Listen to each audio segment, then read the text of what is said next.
आज हम एक ऐसी कहानी देखने जा रहे हैं जो इंसानी गलती का बहुत बड़ा उदाहरण है। तो चलिए मैं कहानी शुरू से शुरू करता हूँ।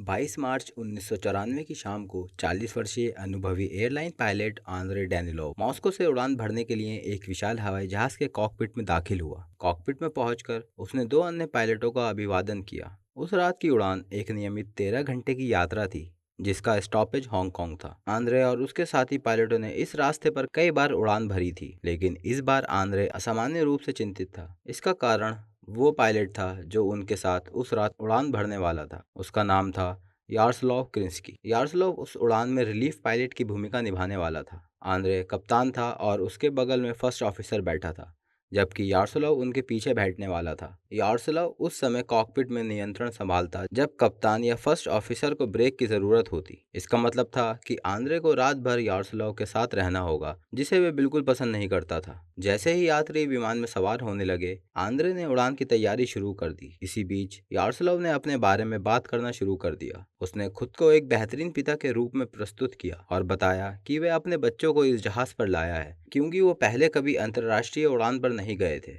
और यारोस्लाव ने कहा कि उसने अपने बच्चों के लिए एक सरप्राइज भी प्लान किया है। आंद्रे और फर्स्ट ऑफिसर ने यारोस्लाव की बातों को नजरअंदाज करने की कोशिश की, लेकिन यारोस्लाव ने बोलना जारी रखा, जिससे आंद्रे की परेशानी बढ़ती जा रही थी। उड़ान भरने की मंजूरी मिलने के बाद आंद्रे ने अपनी सीट संभाली और विमान ने उड़ान भरी। ऊंचाई पर पहुंचने के बाद यारोस्लाव ने बातचीत जारी रखी, जिससे आंद्रे का धैर्य धीरे धीरे समाप्त हो गया। लगभग 5 घंटे की उड़ान के बाद जब यारोस्लाव अपने बेटे की उपलब्धियों के बारे में बात कर रहा था, तो आंद्रे ने उसे बीच में रोक दिया। आंद्रे ने कहा, मैं थोड़ी देर आराम करूंगा, और कॉकपिट छोड़कर विमान के मुख्य केबिन में चला गया, जो पायलट्स के लिए रिजर्व थी। उसने अपनी आंख बंद कर ली, लेकिन कुछ मिनट बाद उसे महसूस हुआ कि विमान एक तरफ झुकने लगा है। आंद्रे को याद नहीं आ रहा था कि यहाँ पर विमान को मोड़ना था या नहीं, लेकिन ये मोड़ जरूरत से ज्यादा आक्रामक था। हालांकि आंद्रे को इस बात का भरोसा था कि विमान का ऑटो पायलट कंट्रोल किसी भी मामूली गलती को सुधार देगा। उसने फिर से अपनी आंखें बंद कर ली और सोने की कोशिश की, लेकिन कुछ मिनट बाद भी विमान झुका हुआ ही था। जैसे जैसे विमान का झुकाव अधिक आक्रमण होता गया, आंद्रे ने अपनी आंखें खोली और सोचने लगा,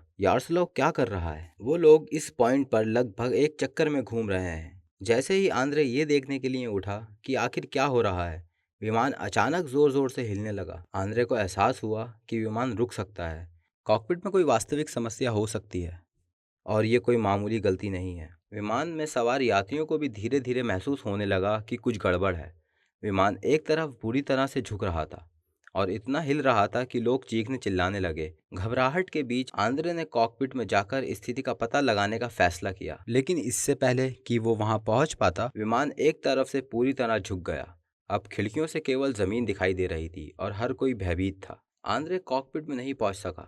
उसको रास्ता बंद मिला। ऐसे में उसके पास सीट पकड़कर प्रार्थना करने के अलावा कोई विकल्प नहीं था कि वे इस स्थिति से सुरक्षित बाहर निकल सकें। और फिर जैसे अचानक ये सब शुरू हुआ था, वैसे ही अचानक सब कुछ रुक गया। विमान धीरे धीरे अपनी जगह पर वापस आ गया और हिलना बंद हो गया। आंद्रे ने पंखों पर लगे इंजनों की गड़गड़ाहट सुनी, जो संकेत दे रहे थे कि विमान वापस अपनी गति में आ रहा है। एक पल के लिए ऐसा लगा जैसे सब कुछ ठीक हो गया है। आंद्रे ने सोचा कि ये कॉकपिट में वापस जाकर स्थिति को संभालने का सही समय है। उसने आइल्स में दौड़ लगाई और कॉकपिट का दरवाजा पकड़ने की कोशिश की, लेकिन तभी विमान अचानक ऊपर की ओर सीधा खड़ा हो गया और इतनी जोर से हिला कि आंद्रे फर्श पर गिर गया। कुछ देर के लिए आंद्रे कुछ भी करने में असमर्थ हो गया, लेकिन फिर उसे विमान के ढांचे के टूटने की आवाज सुनाई देने लगी, जो तेज गति के कारण हो रही थी। आंद्रे ने पूरी ताकत के साथ खुद को संभाला। वह अपने हाथों और घुटनों के बल कॉकपिट के दरवाजे की ओर बढ़ा और उसे खोल दिया। कॉकपिट के अंदर का दृश्य देखकर आंद्रे का दिल धक से रह गया। यारोस्लाव ने जो बड़ा सरप्राइज अपने बच्चों के लिए तैयार किया था, वो ये था कि उसने उन्हें कुछ समय के लिए विमान उड़ाने का वादा किया था। उसको ये साबित करना था कि वह एक बेहतरीन पिता है, लेकिन ये कदम उनके लिए विनाशकारी साबित हुआ। यारोस्लाव ने अपने बेटे और बेटी को मुख्य केबिन से बुलाया और उन्हें कॉकपिट में आने दिया। उसकी बेटी सबसे पहले कैप्टन की कुर्सी पर बैठी। हालांकि वह सभी कंट्रोल को छूने से घबरा गई, इसलिए उसने कुछ नहीं किया। लेकिन जब यारोस्लाव का बेटा कैप्टन की कुर्सी पर बैठा, तो उसने कंट्रोल को छेड़ना शुरू किया और विमान के स्टीयरिंग व्हील को इतनी जोर से खींच लिया कि उसकी वजह से ऑटो पायलट कंट्रोल बंद हो गए और किसी ने इस पर ध्यान नहीं दिया। अब बिना ऑटो पायलट के यारोस्लाव का बेटा स्टीयरिंग व्हील को आगे पीछे झटके दे रहा था, जिससे विमान अलग अलग दिशाओं में जाने लगा। जब तक उन्हें समझ में आया कि क्या गलत हुआ है तब तक बहुत देर हो चुकी थी। विमान एक अनियंत्रित स्थिति में फंस गया और अंत में जाकर साइबेरिया की घाटी में क्रैश हो गया, जिससे विमान में सवार 75 लोगों में से कोई भी जिंदा नहीं बच पाया।